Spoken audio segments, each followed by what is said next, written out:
પ્રણાલીના જે 3 પ્રકાર હતા એ થોડોક આજે જોઈ લઈએ. એની અંદર એક વસ્તુ તમને નવી કહું, નવી એટલે કે ખબર પડી જાય એવી છે કે આપણે ખુલ્લી પ્રણાલી અને બંધ પ્રણાલીમાં જે પણ બીકર કે તપેલી જે પાત્ર લીધું હતું એની જે બાઉન્ડ્રી સીમા અથવા તો એ પાત્રની જે દિવાલો હતી એ ઉષ્માની વાહક હતી. એ ઉષ્માની કેવી હતી? વાહક હતી. જ્યારે જે છેલ્લી નિરાળી પ્રણાલી છે, આપણે પેલી બોટલનું ઉદાહરણ લીધું હતું, એ પાત્રની દિવાલો ઉષ્માની અથવા તો ઉર્જાની અવાહક હતી. ફોર એક્ઝામ્પલ, લાકડાનું પાત્ર હોય અથવા તો પેલી આપણી જે સ્ટીલની બોટલ, એવી કોઈ પણ વસ્તુ કે જે ઉષ્માને અંદર કે બહાર આવવા જવા ના દે, અંદરથી બહાર ના જવા દે, બહારથી અંદર ના આવવા દે, તો આપણે એ દિવાલોને ઉષ્માની અવાહક કહીએ. માટે ખુલ્લી કે બંધ પ્રણાલી માટેની એક શરત કે ભાઈ પાત્રની દિવાલો ઉષ્માની વાહક હોવી જરૂરી છે. અને નિરાળી પ્રણાલી માટે દિવાલો, પાત્રની દિવાલો ઉષ્માની અવાહક હોવી જોઈએ. ખુલ્લી પ્રણાલી હોય તો દિવાલ વાહક અને પાત્ર ખુલ્લું. બંધ પ્રણાલી હોય તો દિવાલો જે છે ઉષ્માની વાહક હોવી જોઈએ, પણ પાત્ર બંધ હોવું જોઈએ. ડન. બીજી વસ્તુ, આપણે જે ઉદાહરણ લીધું એમાં તપેલીમાં પાણી ગરમ કરતા હતા. હવે ગરમ કરવાનું તો જસ્ટ મેં ખાલી એક્ઝામ્પલ લીધું હતું, પણ ગરમ કરવું જ પડે એવું જરૂરી નહીં. એમને પણ તમે તપેલી મૂકી રાખી હોય તો એ પણ એક જાતની ખુલ્લી પ્રણાલી જ કહેવાય. બહારથી ઉષ્મા અંદર જઈ શકે.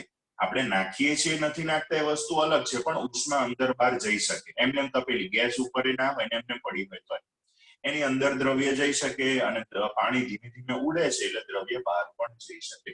તો આ રીતે કાલે આપણે પ્રણાલી શું કહેવાય, પર્યાવરણ શું કહેવાય અને પ્રણાલીના જે 3 પ્રકાર હતા એ આપણે જોયા હતા. પર્યાવરણમાં તો કોઈ એવા પ્રકાર નથી એટલે એનું કોઈ ટેન્શન નથી. તો અત્યારે એકવાર ફરી યાદ કરાવવાનું, આપણે ભણીએ છીએ શું, ઉષ્માગતિશાસ્ત્ર ચેપ્ટરની અંદર એન્ટર થતા પહેલા એમાં કયા કયા પદો આવે છે એ બધા પદો વિશેની, આને શું કહેવાય, આને શું કહેવાય, એની સમજૂતી લઈએ છીએ. તો એમાં પ્રણાલી, પર્યાવરણ શું છે એટલું આપણે જોયું. આજે બીજી એક વસ્તુ આપણે શીખીએ, અવસ્થા વિધેય. આ શબ્દ આપણે આગળ ભણીશું આ ચેપ્ટરની અંદર, તો એની અંદર આવશે અવસ્થા વિધેય. ચલો, મેથ્સ વાળા સ્ટુડન્ટ મને સેજ કહો તો વિધેય એટલે શું, સમજીને. વ્યાખ્યા મૂકેલી ના બોલતા. What do you mean by વિધેય? ફંક્શન.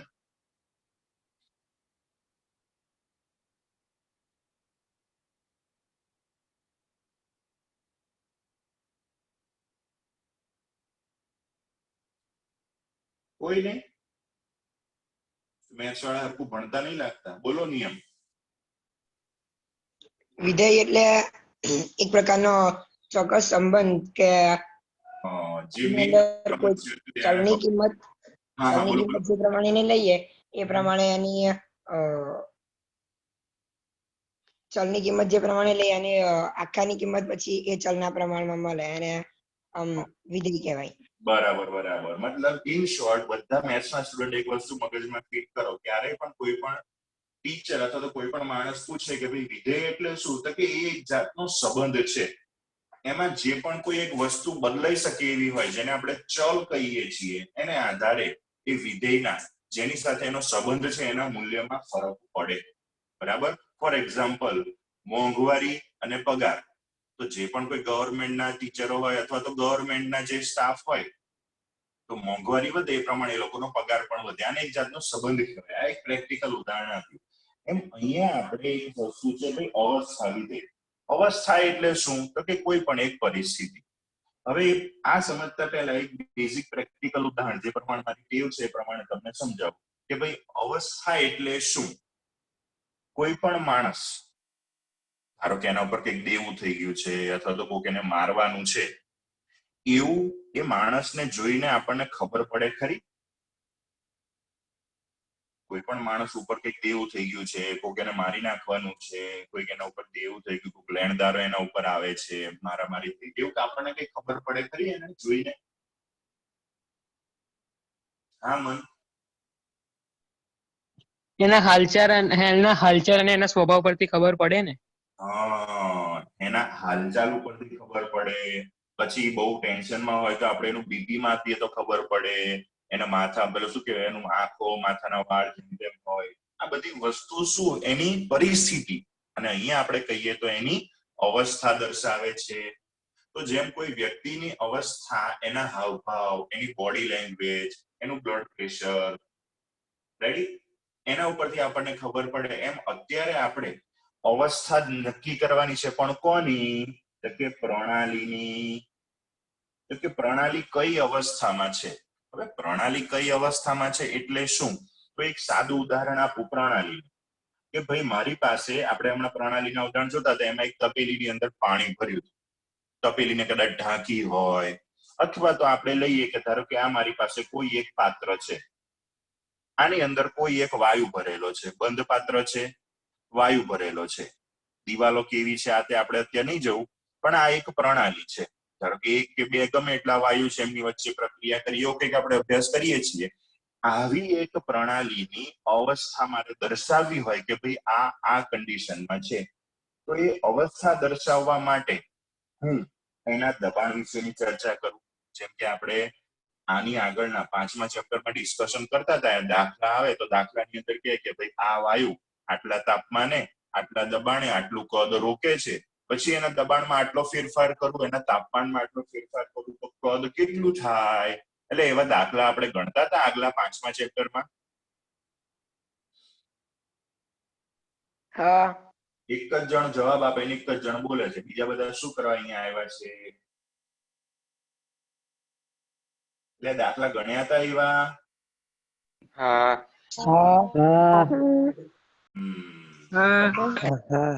પૂછું એનો તો તમને જવાબ ના આવડે, પણ હા કે ના તો જવાબ આપવો પડે ને.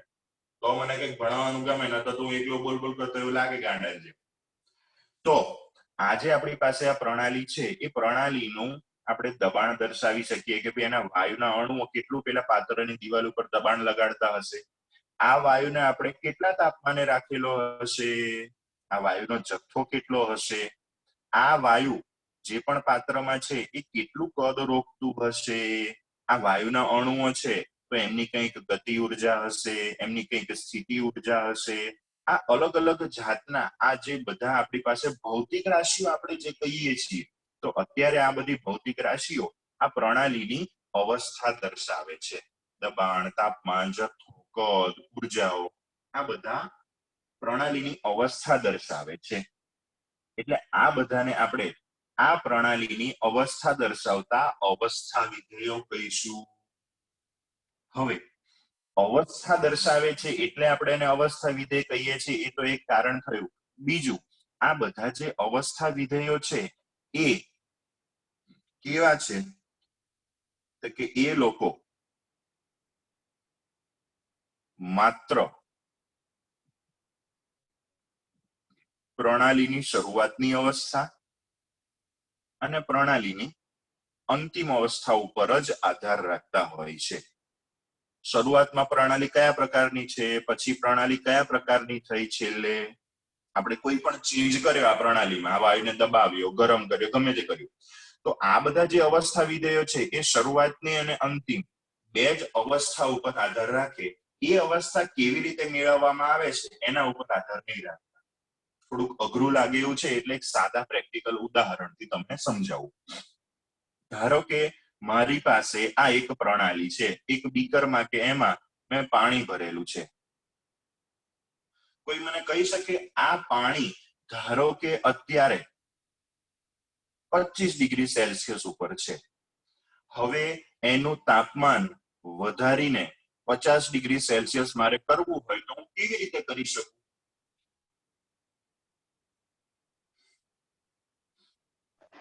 ગરમ કરીને. ગરમ કરીને. ગરમ કરીને પણ કેવી રીતે હું ગરમ કરું? ઉર્જા આપવાની હોય. પણ ઉર્જા પણ કેવી રીતે? તારે 25 ને 50 કરવાનું છે. ગેસ પર મૂકીને. ઓકે, ચલો ગેસ ઉપર મૂકવાનું, પણ ગેસ ચાલુ કરવાનો કે નહીં કરવાનો? કરવાનો. ઓકે, તો ચલો આપણે નીચેથી ગેસ ઉપર આને મૂકી એને ગરમ કરી શકીએ. બીજી કોઈ રીત ખરી 25 ડિગ્રીમાંથી 50 ડિગ્રી સેલ્સિયસ તાપમાન પર આ પાણી પહોંચાડવાનો?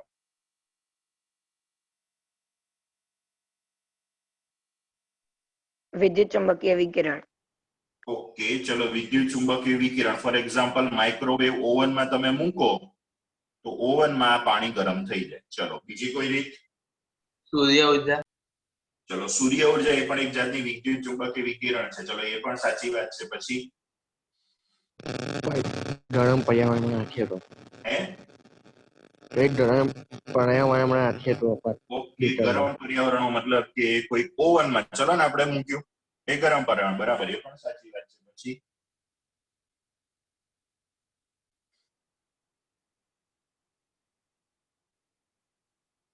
અત્યારે આપણે પાણી ગેસ ઉપર મૂકીને ગરમ કરીએ. ઘણા લોકો પેલો ખબર એક દંડો આવતો હોય છે, આવું કરીને, એમનો એક્ઝેક્ટ મને દોરતા નહીં આવડતું, પણ એવો સ્ટીલનો દંડો પાણીમાં મૂકવાનો, સ્વિચ પાડવાની. હીટર હીટર હા, હીટર, હીટર દંડો ઘણા લોકો ગામડામાં કહેતા હોય છે. તો એવો દંડો આની અંદર મૂક્યો હોય તો પણ ગરમ થાય ને. હા તો હું ગમે તે રીતે આ પાણીને ગરમ કરું, એનું શરૂઆતનું તાપમાન T1 હોય અને પછીનું તાપમાન 50 ડિગ્રી સેલ્સિયસ હોય. શરૂઆતનું તાપમાન એટલે કે શરૂઆતની અવસ્થા અને અંતિમ તાપમાન એટલે અંતિમ અવસ્થા. એ કઈ રીતે ગરમ કરું છું એની સાથે કોઈ લેવા દેવા ખરી?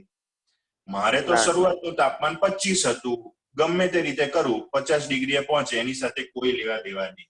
તો આને કહેવાય, આ રીતે જે આ તાપમાન છે એ તાપમાનને આપણે શું કહીએ છીએ? અવસ્થા વિધેય. અને આ અવસ્થા વિધેયમાંથી ઘણા ખરા આપણે ચેપ્ટર નંબર 5 માં ભણી ગયા, પણ ત્યાં આપણે એને અવસ્થા વિધેય એવો શબ્દ નતો વાપર્યો. આપણે એને વાયુના પેલા જે શું કહેવાય ગુણધર્મો તરીકેનો એક શબ્દ વાપર્યો હતો કે વાયુના ગુણધર્મો કેવી રીતે દર્શાવી શકાય? તો કે એના દબાણ, તાપમાન, કદ, એના જથ્થા વગેરે જેવા ભૌતિક રાશિઓ દ્વારા. અહીંયા આપણે એને માટે શબ્દ વાપર્યો અવસ્થા. તો આ અવસ્થા વિધેય એટલે શું? તો કે પ્રણાલીના એવા કોઈક ગુણધર્મો કે જે માત્ર પ્રણાલીની શરૂઆતની અને અંતિમ અવસ્થા ઉપર આધાર રાખતા હોય. એ અવસ્થા કેવી રીતે બદલાય, કેવી રીતે અવસ્થા મેળવવામાં આવી, એના ઉપર આધાર ના રાખતા હોય. રેડી? ક્લિયર ભાઈ? અવસ્થા વિધેય એટલે શું? હા હવે આ જે પ્રણાલીની અવસ્થા છે એ પ્રણાલીના અવસ્થા વિધેયો છે, એમાંથી ઘણા અવસ્થા વિધેય જો આટલે સુધી તો આપણે ભણી ગયેલા છીએ. હવે ગતિ ઉર્જા કે સ્થિતિ ઉર્જા, આ એના સિવાય બીજું એક આપણે અહીંયા ભણવાનું આવશે, આંતરિક ઉર્જા, યુ. આંતરિક ઉર્જાને કઈ સંજ્ઞા દ્વારા આપણે દર્શાવીએ છીએ? યુ સંજ્ઞા દ્વારા. આ આંતરિક ઉર્જા વિશે આપણે આ ચેપ્ટરની અંદર ભણવાનું આવશે. વારાફરતી ઘણા બધા અવસ્થા વિધેય વિશે આપણે ભણીશું.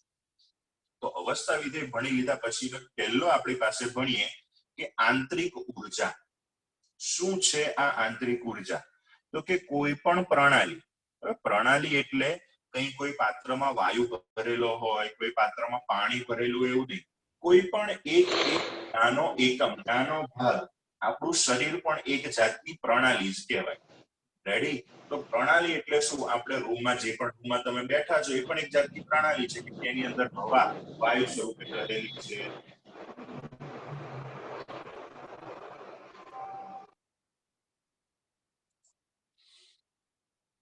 ઓકે, તો આંતરિક ઉર્જા વિશે આપણે જોતા મેં તમને કીધું કે કોઈ પણ પ્રણાલી એટલે શું? તો કે કોઈ પણ એક નાનો વિભાગ, આખા દુનિયાનો એક નાનો વિભાગ, એને આપણે પ્રણાલી કહીએ. હવે પ્રણાલીની આંતરિક ઉર્જા વિશે આપણે ચર્ચા કરવાની છે, કેમ કે આપણે ચેપ્ટર ભણીએ છીએ અવસ્થા વિધેય, આપણે ચેપ્ટર ભણીએ છીએ ઉષ્માગતિશાસ્ત્ર, થર્મોડાયનેમિક્સ, એટલે ઉર્જા વિશેની તો ચર્ચા આવવાની. એમાં પહેલી એક ઉર્જા વિશે આપણે ચર્ચા કરીએ છીએ, કોઈ પણ પ્રણાલીની આંતરિક ઉર્જા. શું છે આ આંતરિક ઉર્જા? તો કે પ્રણાલીમાં રહેલી કોઈ પણ જાતની અણુ, પરમાણુ અથવા તો એ પ્રણાલીની કઈ ગતિ કરતી હોય.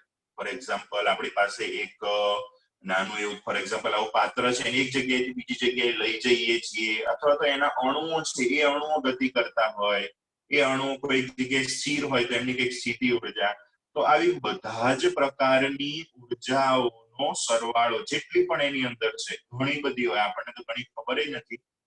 તો આ બધા જ પ્રકારની ઉર્જાઓનો કુલ સરવાળો, એને આપણે પ્રણાલીની આંતરિક ઉર્જા કહીએ. એમાં ગતિ ઉર્જા પણ આવી ગઈ, સ્થિતિ ઉર્જા પણ આવી ગઈ, એના અણુઓની આંદોલન ગતિને લીધેની ગતિ ઉર્જા, આ તે બધી જ વસ્તુ એની અંદર આવી ગઈ. બીજી પણ એક વસ્તુ કહું, કદાચ તમે ક્યાંક ભણ્યા હોય અથવા તો સાંભળ્યું હોય આઈન્સ્ટાઈને કીધું તો આઈન્સ્ટાઈને આ સૂત્ર આપ્યું તો કોઈને યાદ છે? E is equal to mc square. હા C એટલે શું? હા. E એટલે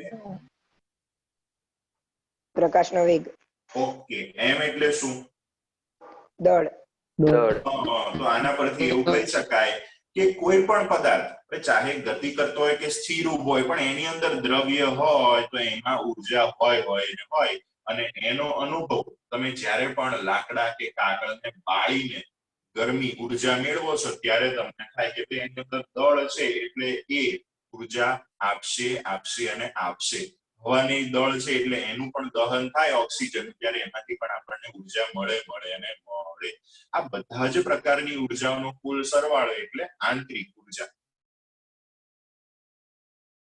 આંતરિક ઉર્જા એમાં આપણે ફેરફાર કરવાનો છે, કેમ કે આનો આપણે અભ્યાસ કરવાનો છે કઈ રીતે આપણે એ આંતરિક ઉર્જા યુ માં ફેરફાર કરી શકીએ. તો કોઈ પણ પ્રણાલીની આંતરિક ઉર્જા યુ માં બે રીતે ફેરફાર થઈ શકે. ધારો કે પ્રણાલીની આંતરિક ઉર્જા શરૂઆતની આંતરિક ઉર્જા U1 છે અને પછીની આંતરિક ઉર્જા U2 છે. આંતરિક ઉર્જા શું છે?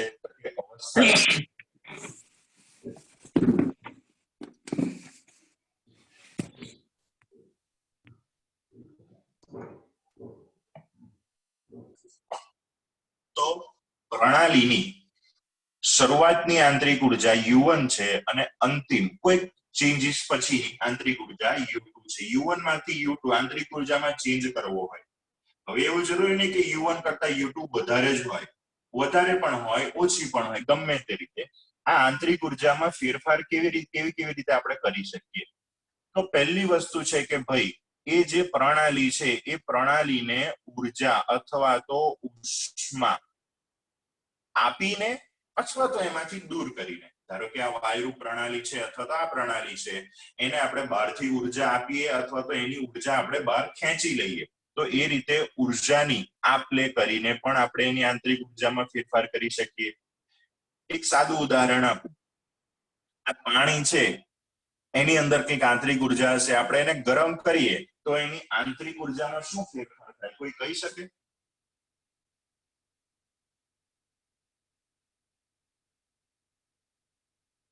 વધારો થાય, વધારો થાય. વધારો થાય. આપણે એને ગરમ કર્યું તો ભાઈ એની આંતરિક ઉર્જા વધી ગઈ. એ જ રીતે આપણે એને ઠંડુ પાડીએ તો એની આંતરિક ઉર્જા ઘટી ગઈ. ચલો, તો આંતરિક ઉર્જામાં ફેરફાર કરવા માટેની એક રીત થઈ ઉર્જા અથવા તો ઉષ્મા. ચલો, સેકન્ડ નંબરની રીત એ પ્રણાલી ઉપર અથવા તો પ્રણાલી વડે કાર્ય કરીને. તો આ એક આપણી પાસે નવી વસ્તુ આવી કે કાર્ય. કાર્ય એટલે અત્યાર સુધી આપણે શું ભણતા હતા કે ભાઈ કોઈ પણ પદાર્થ ઉપર બળ લગાડતા પદાર્થ બળની દિશામાં ખસે તો કાર્ય થયું કહેવાય.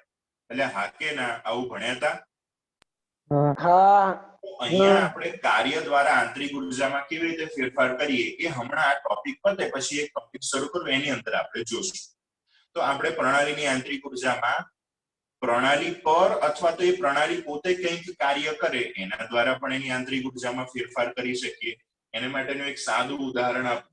મેં હમણાં તમને કીધું કે ભાઈ આપણે એટલે કે આપણું શરીર પણ એક જાતની પ્રણાલી છે. તો કોઈ માણસ અથવા તો તમારા મમ્મી કે કોઈ પણ જણ તમને કંઈક ખાવાનું આપે તો તમારી આંતરિક ઉર્જામાં શું ફેરફાર થાય?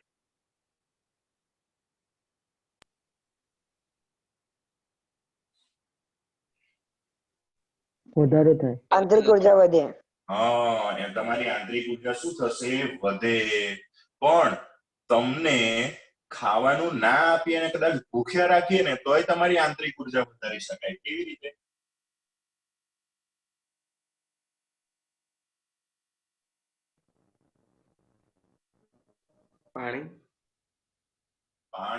પાણી નહીં આપવાનું, ખાવાનું કશું જ નહીં, ભૂખ્યા તરસ્યા જ રાખવાના તોય દોડાઈ એટલે આંતરિક ઉર્જા વધારવાની છે. એટલે કોઈ માણસ હોય એને સહેજ વખાણ કરો, અરે આ તું તો બહુ જબર હોશિયાર. છોકરો હોય એને કહું તારા વાળ તો એકદમ મસ્ત છે, હેન્ડસમ લાગુ છું તું.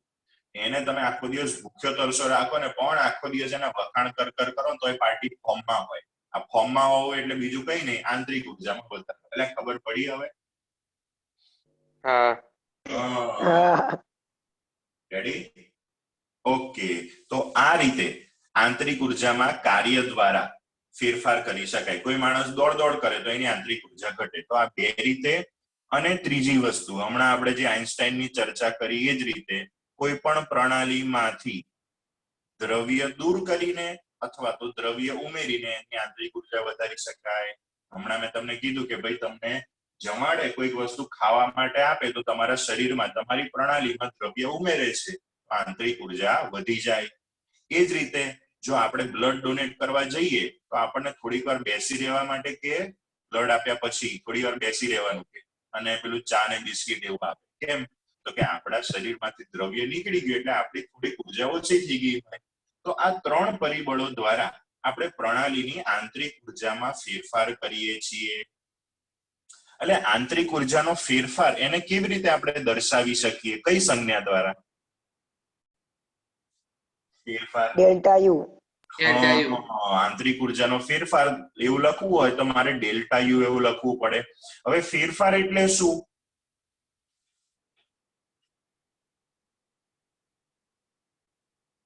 કોઈ પણ ભૌતિક રાશિ અથવા તો કોઈ પણ વસ્તુમાં ફેરફાર એટલે શું?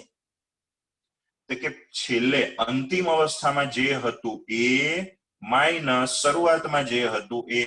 તમને યાદ હોય તો આપણે ચેપ્ટર નંબર 2 માં લખતા હતા કે ઇલેક્ટ્રોનનો કૂદકો વાગે ત્યારે ઉર્જામાં થતો ફેરફાર ડેલ્ટા ઈ બરાબર ઈ એનએફ એટલે કે અંતિમ કક્ષાની ઇલેક્ટ્રોનની ઉર્જા માઇનસ ઈએનઆઈ લખતા હતા. આવું મતલબ કે અંતિમ માઇનસ પ્રારંભિક. ઇન શોર્ટ ફેરફાર એટલે શું? તો કે અંતિમ માઇનસ પ્રારંભિક. તો આ રીતે આપણે પદાર્થની આંતરિક ઉર્જામાં અથવા તો પ્રણાલીની આંતરિક ઉર્જામાં ફેરફાર કરવાનો છે. કેવી રીતે કરવાનો છે? વારાફરતી બધા મુદ્દાની આપણે ચર્ચા કરીશું. એમાં આ મુદ્દો તો આપણને સહજ સમજાય એવો છે કે ભાઈ દ્રવ્ય ઉમેરો અથવા તો દ્રવ્ય કાઢો એટલે આંતરિક ઉર્જામાં તો ફેરફાર થવાનો છે.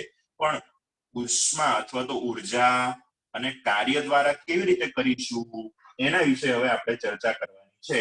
અત્યારે આપણે આંતરિક ઉર્જામાં ફેરફાર કેવી રીતે થાય એના વિશે થોડીક ડિટેલમાં ચર્ચા કરીશું. ઓકે, હવે આ વસ્તુ જોતા પહેલા કેવી રીતે આપણે ફેરફાર થઈ શકે એના વિશે ચર્ચા કરતા પહેલા બીજું એક પદ મતલબ કે બીજી એક ભૌતિક રાશિ અથવા તો બીજી એક ટોપિક વિશે આપણે ચર્ચા કરવાની છે. એનું નામ છે પ્રક્રમ. આ નામ ક્યાંય તમે સાંભળ્યું છે? હા, કઈ જગ્યાએ? 10મા ધોરણમાં પહેલા ચેપ્ટરમાં ભૌતિક પ્રક્રમ એવું લખતા હતા. હા, તો પ્રક્રમ એટલે શું? પ્રક્રિયા. પ્રક્રમ ઇંગ્લિશમાં બીજું કઈ નહીં, પ્રોસેસ કહેવાય. રેડી? પ્રક્રમ બોલો અથવા તો પ્રક્રિયા બોલો. તો ઘણી બધી જગ્યાએ આપણે પ્રક્રમ શબ્દ વાપરીએ તો થોડોક એ અઘરો હોય, પ્રક્રિયા થોડોક સહેલો શબ્દ છે, બંનેનો મીનિંગ સેમ થાય. તો આ પ્રક્રમ આપણે પ્રણાલીની અવસ્થા બદલાય એને આપણે પ્રક્રમ કહીએ. પ્રણાલીની અવસ્થા બદલાય એટલે એની ઉર્જા બદલાય, એનું દબાણ, તાપમાન, આ બધી વસ્તુ બદલાય. તો પ્રણાલીને એક અવસ્થામાંથી બીજી અવસ્થામાં લઈ જવી એને એક જાતની પ્રોસેસ, એક જાતનો પ્રક્રમ કહેવાય.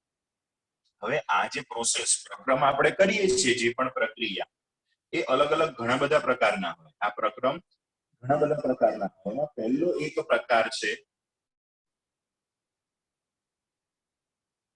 સમતાપી પ્રક્રમ. મોસ્ટલી તો તમને નામ ઉપરથી જ ખબર પડી જશે, સમતાપી પ્રક્રમ.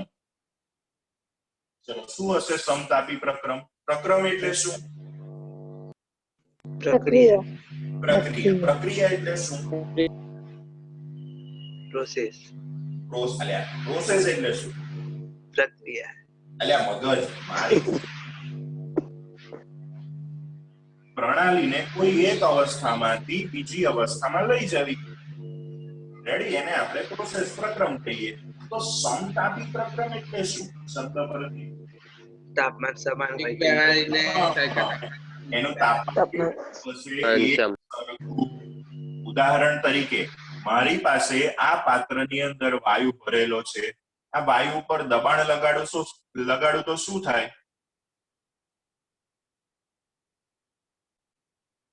કદ ઘટે. કદ ઘટી જાય. હા, તો આ પ્રણાલીની અવસ્થા આપણે બદલી, પણ આ પ્રણાલીની અવસ્થા બદલાય છે એ દરમિયાન એનું તાપમાન અચળ રહેતું હોય એક સરખું, તો આવું જે પ્રકરણ થાય એને સમતાપી પ્રકરણ કહેવાય. બરાબર? તો સમતાપી પ્રકરણ દરમિયાન તાપમાન અચળ રહેશે. ચલો બીજો એક શબ્દ તમારી, બીજા એક પ્રકારનો પ્રક્રમ, પ્રક્રિયા, પ્રોસેસ.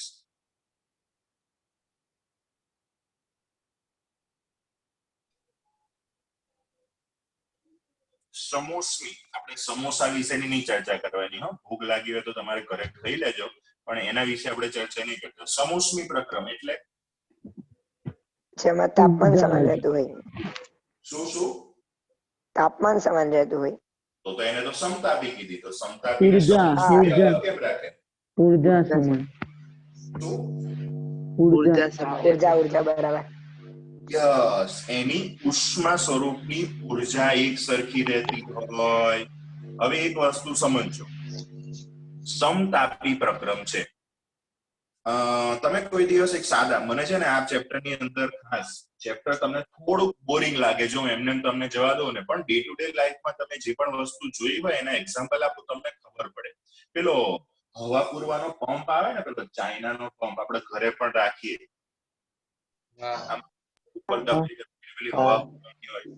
સાદો સસ્તો 100, 200, 150 રૂપિયાનો આવ્યો પંપ. કોઈ જોયો છે? હોય ત્યાં પેલો ઓટોમેટિક પેલો મોટો એવો નહીં, સાદો નાનો પંપ આપણે બી પૂરી શકીએ.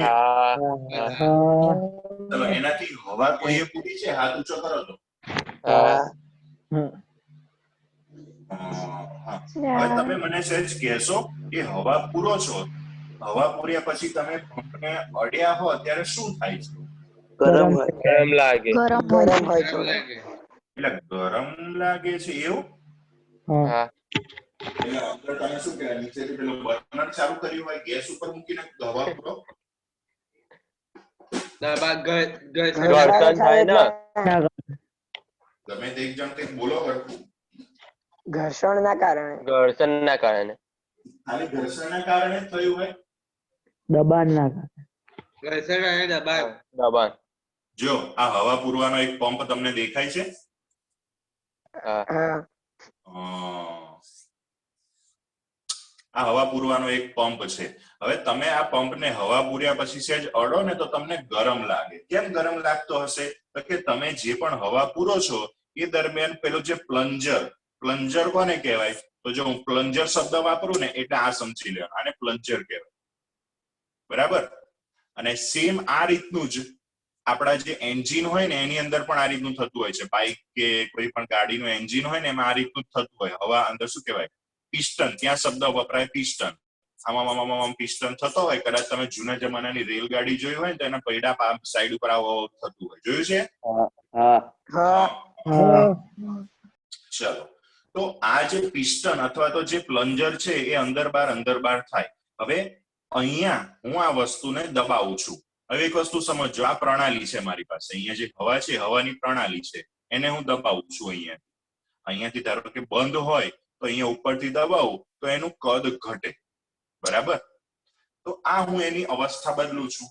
હવે એની અવસ્થા બદલું છું એ દરમિયાન તમે જ કીધું હમણાં કે ભાઈ તાપમાન બદલાય છે. હા કે ના? ઓકે, તો ચલો મારી પાસે આ એક પ્રણાલી છે.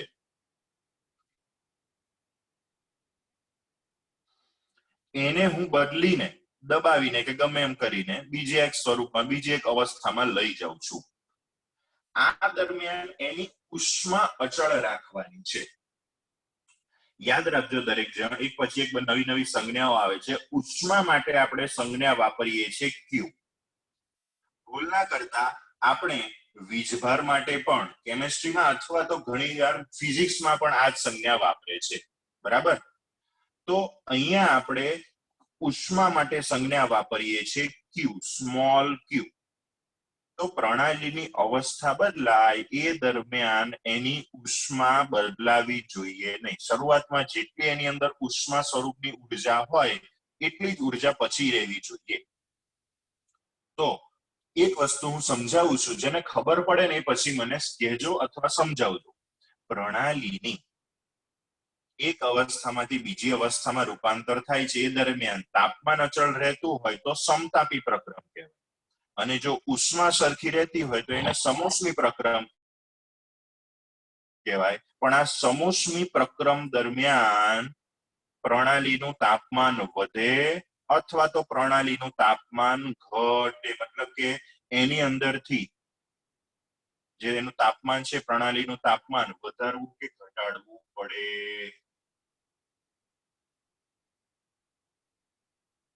સરખું જ રે.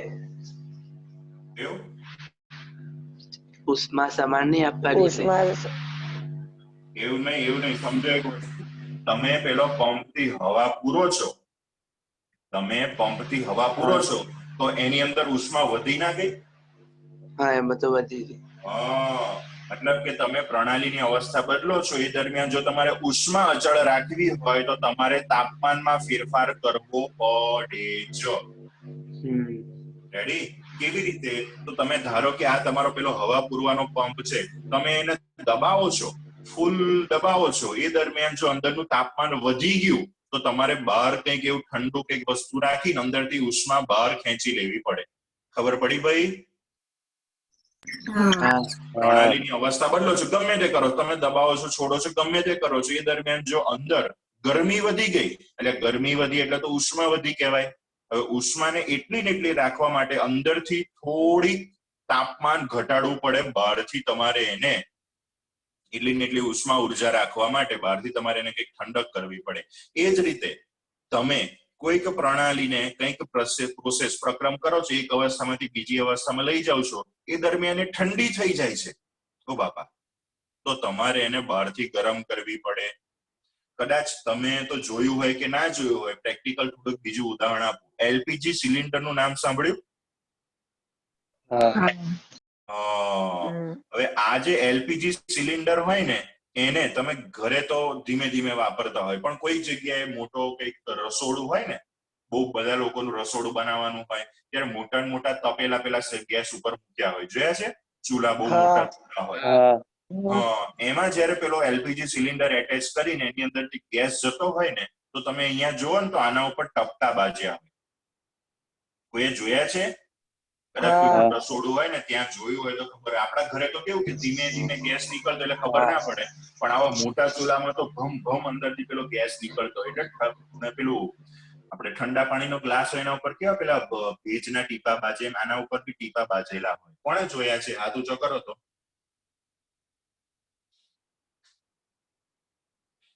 હા, 2 જણાએ જોયા છે. કેમ એવું થતું હશે? 3 જણાએ જોયા. 4. Very good. કેમ એવું થતું હશે? કોઈ કહી શકે?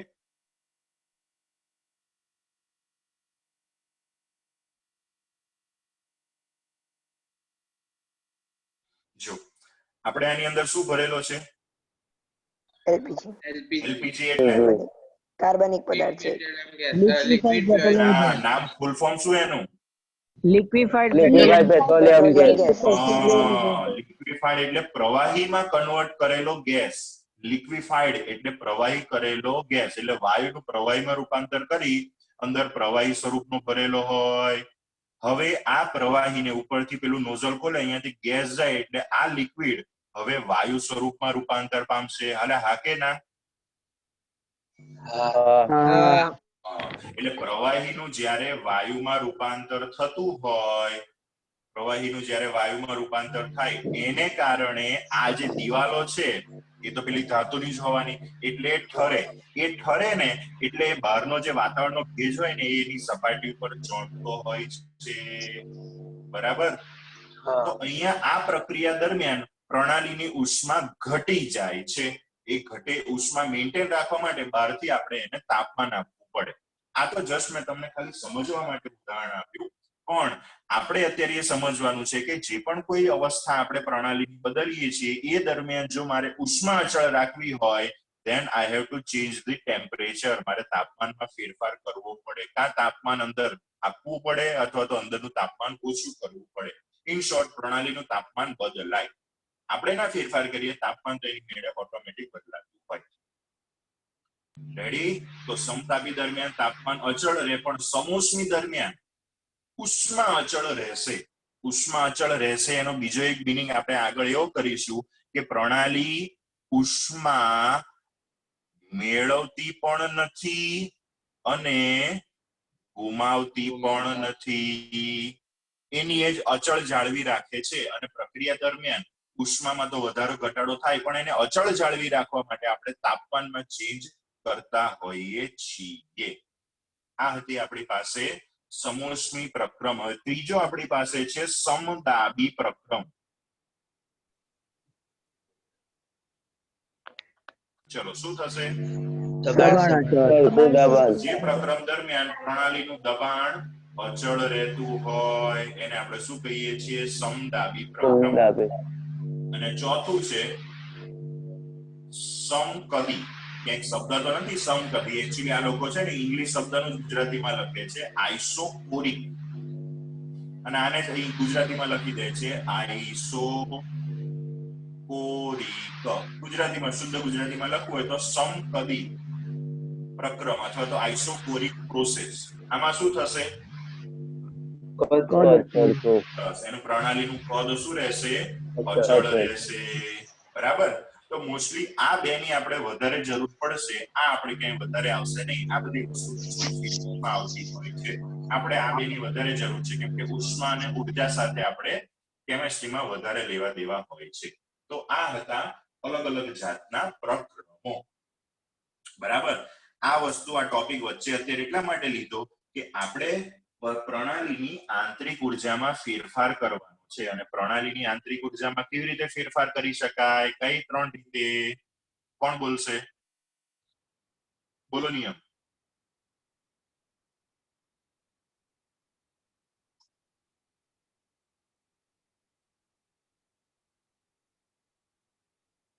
હાથ ઊંચો કરે છે, બોલતો ને. ઉષ્મા આપીને પ્રણાલી પર કાર્ય કરાવીને અથવા તો વિદ્યુત ચુંબકીય વિકિરણ વડે ઉર્જા એટલે પેલું દ્રવ્ય, ઉષ્મા ઉર્જા અને કાર્ય, આ 3 રીતે પ્રણાલીની આંતરિક ઉર્જામાં ફેરફાર કરી શકાય. એમાંથી પહેલું અત્યારે આપણે લેવાનું છે કાર્ય. આપણે કેવી રીતે કાર્ય દ્વારા પ્રણાલીની આંતરિક ઉર્જામાં ફેરફાર કરી શકીએ? બરાબર. ચલો, સવારમાં નાસ્તો કેટલા જણાએ કર્યો છે? હાથ ઊંચો કરો.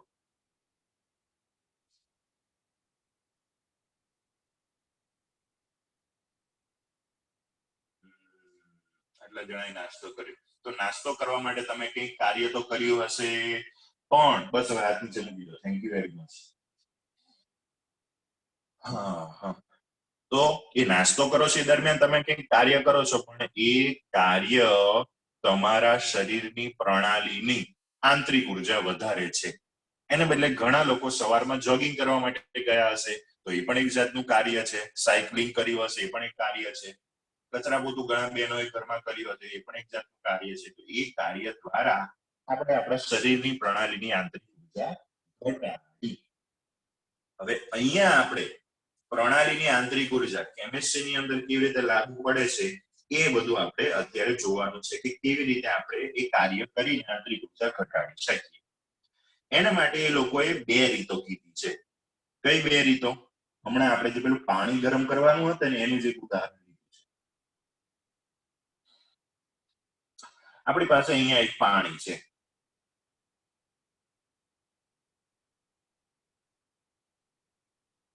પાણીની આપણી પાસે એક પ્રણાલી છે. આનું તાપમાન શરૂઆતમાં T1, પછી તેનું તાપમાન T2 કરવાનું છે. કેવી રીતે કરી શકીશું? આપણે તાપમાન વધારવાનું છે. T1 માંથી વધારી T2 કરવાનું છે. તો એને માટેની 2 રીતો અહીંયા એ લોકોએ ચર્ચા કરી. આપણે હમણાં જ અહીંયા ચર્ચા કરી હતી, પણ ઘણી બધી હતી. એમાંથી અત્યારે આપણે 2 વસ્તુની ચર્ચા કરીએ. પહેલી રીત, હમણાં જે મેં તમને કીધું હતું એ, અંદર પેલો પાણી ગરમ કરવાનો દંડો મૂકી લો, તો એને કહેવાય વિદ્યુતીય કાર્ય. બરાબર.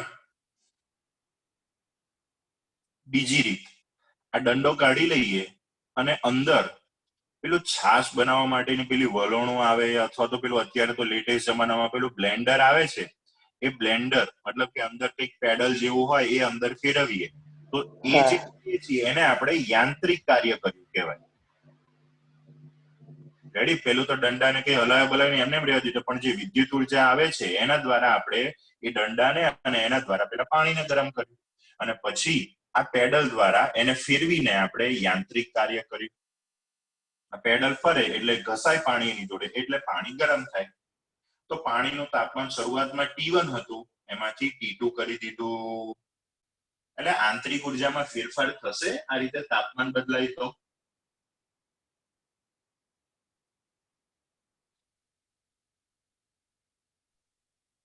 હા તાપમાન બદલાય તો આંતરિક ઉર્જામાં ફેરફાર થશે. હા. હા કેટલો ફેરફાર થશે? તો ધારો કે શરૂઆતની આંતરિક ઉર્જા U1 હશે અને પછીની આંતરિક ઉર્જા U2 હશે. તો આ રીતે આપણે એની આંતરિક ઉર્જામાં આ રીતે બે કાર્ય દ્વારા ફેરફાર કર્યો. આ કાર્ય દ્વારા કેટલો ફેરફાર કર્યો? અરે સોરી, આ કાર્ય આપણે કેટલું કર્યું હતું? તો કે 1 જૂલ. અને યાંત્રિક ઉર્જા યાંત્રિક કાર્ય કેટલું કર્યું? તો કે 1 જૂલ. 1 જૂલ જેટલું વિદ્યુતીય કાર્ય કર્યું, 1 જૂલ જેટલું યાંત્રિક કાર્ય કર્યું. બંને અલગ અલગ પ્રયોગો આપણે કર્યા હતા. તો બંને વખતે જોયું તો બંને વખતે તાપમાનમાં જે ફેરફાર થાય છે T1 માંથી T2 એ એક સરખું જોવા મળે. મતલબ કે 1 જૂલ જેટલું વિદ્યુત કાર્ય કરતા તાપમાન 30 ડિગ્રી સેલ્સિયસ વધ્યું તો 1 જૂલ જેટલું યાંત્રિક કાર્ય કરતા પણ તાપમાનમાં થતો ફેરફાર 30 ડિગ્રી સેલ્સિયસ જેટલો જ આપણને જોવા મળ્યો. મતલબ કે આપણે ગમે તે પ્રકારનું કાર્ય કરીએ, જો એક સરખું કાર્ય કરીએ તો પ્રણાલીના તાપમાનમાં એક સરખો ફેરફાર થાય. મતલબ કે પ્રણાલીની આંતરિક ઉર્જામાં પણ એક સરખો જ ફેરફાર થશે. તો આ પ્રણાલીની આંતરિક ઉર્જામાં થતો ફેરફાર delta you is equal to U2 minus U1 આ રીતે આપણે લખતા હતા.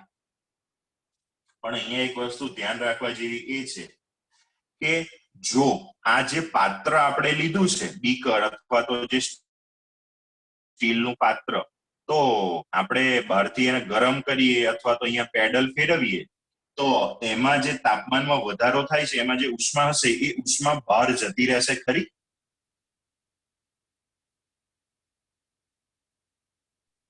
થોડી ઘણી તો જતી જ રહેશે ને. હા, એ ઉષ્મા બહાર જતી રહેશે. મતલબ કે આપણે જેટલું કાર્ય કરીએ છીએ એ બધું કાર્ય એની આંતરિક ઉર્જામાં વધારો કરવામાં નહીં વપરાઈ જતું. આપણે જેટલું પણ કાર્ય કરીએ છીએ એ એની આંતરિક ઉર્જામાં વધારો કરવામાં નહીં વપરાતું. અમુક જે કાર્ય છે એ એની ઉષ્મામાં ફેરવાય છે. હવે ઉષ્મામાં ફેરફાર આવે એટલે આંતરિક ઉર્જામાં ફેરફાર આવે, પણ અમુક ઉષ્મા અંદરથી બહાર નીકળી જાય છે. હા કે ના? હા. માટે જો આપણે માત્ર કાર્ય દ્વારા જ આંતરિક ઉર્જામાં ફેરફાર કરવો હોય તો એને માટે મારે આ પાત્રની દિવાલો એવી લેવી પડે કે જે ઉષ્માની અવાહક હોય. રેડી? એટલે મારે આ પાત્રની દિવાલો કેવી લેવી પડશે? ઉષ્માની અવાહક. ઉષ્માની અવાહક લઉં એટલે આ પ્રણાલીમાં જે ઉષ્મા હશે એ જળવાયેલી રહેશે, બહાર જશે નહીં. અને હમણાં જ આપણે જોયું કે પ્રણાલીમાંથી ઉષ્મા બહાર કે અંદર આપલે આવજા ના થાય તો એવી પ્રણાલીને કેવી પ્રણાલી કહેવાય? નિરાળી. હવે હમણાં આપણે ના, ચર્ચા કરી બંધ. પ્રણાલી અથવા તો હે બંધ ઉષ્મા અચળ જળવાયેલી રહે. સમોષ્મી. યસ, એ પ્રણાલીને આપણે શું કહીએ છીએ? સમોષ્મી પ્રણાલી. અથવા તો એ જે પ્રક્રમ છે એને આપણે કહીએ છીએ સમોષ્મી પ્રક્રમ. બરાબર? નિરાળી પ્રણાલી પણ કહેવાય, પણ અત્યારે આપણે આ પ્રક્રમ માટેની ચર્ચા કરીએ તો એ પ્રક્રમને આપણે કેવું કહીશું? સમોષ્મી પ્રક્રમ. હવે સમોષ્મી એને ઇંગ્લિશમાં કહેવાય એડિયાબેટિક. ઇંગ્લિશમાં એને શું કહીએ છીએ આપણે? એડિયાબેટિક પ્રક્રમ એટલે પ્રોસેસ. તો આ જે આપણે પ્રોસેસ કરી કે આંતરિક ઉર્જા U1 માંથી વધારીને U2 કરવાનું કેવી રીતે કાર્ય કરીને, તો એમાં સમોષ્મી પ્રક્રમ થાય છે, એડિયાબેટિક પ્રોસેસ થાય છે. તો આ આંતરિક ઉર્જાનો ફેરફાર કેટલો હશે? તો કે આપણે જેટલું કાર્ય કર્યું ને એટલો. જો આપણે 1 જૂલ કાર્ય કરીએ તો આંતરિક ઉર્જા U1 માંથી U2 થાય. જો મેં વધારે 2 જૂલ જેટલું ગમે તે રીતે કાર્ય કર્યું હોત તો આંતરિક ઉર્જા U1 માંથી વધીને U2 ને બદલે U3 થઈ હોત. ઇન શોર્ટ, જેટલું આપણે કાર્ય કરીએ એટલો આંતરિક ઉર્જામાં ફેરફાર જોવા મળે છે. પણ ક્યારે? ઉષ્મા અંદર કે બહાર આવજા ના કરતી હોય ત્યારે, એટલે કે આપણો પ્રક્રમ સમોષ્મી પ્રક્રમ હોય ત્યારે. અને સમોષ્મી પ્રક્રમમાં થતા કાર્યને WAD શેના માટે આવે છે? આ એડિયાબેટિક ઉપરથી સંજ્ઞા મૂકેલી છે. તો સમોષ્મી કાર્ય, કોઈ પણ પ્રક્રમ સમોષ્મી હોય તો એ સમોષ્મી પ્રક્રમમાં થતું જે કાર્ય એ આંતરિક ઉર્જાના ફેરફાર ડેલ્ટા U જેટલું હોય છે. બરાબર? તો યાદ રાખવાનું, સમોષ્મી પ્રક્રમ માટે એક આપણને સૂત્ર મળ્યું, ડેલ્ટા U બરાબર W એડિયાબેટિક. એડિયાબેટિક એટલે કે સમોષ્મી પ્રક્રમ. ક્લિયર ભાઈ? આમાં ખબર પડી બધાને? હા. હા. તો આજે આપણે શું શું કઈ કઈ વસ્તુ જોઈ? કોણ કહેશે?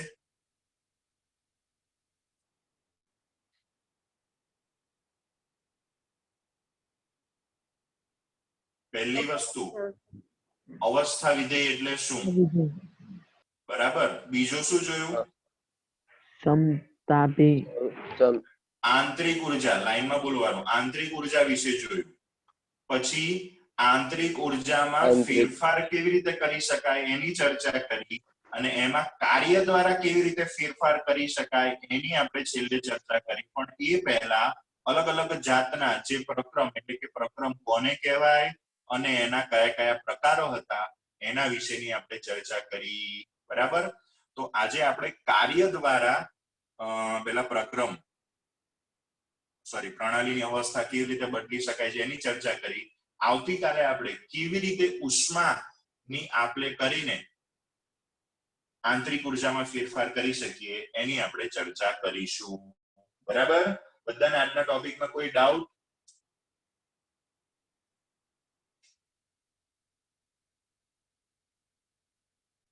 બોલો નિયમ.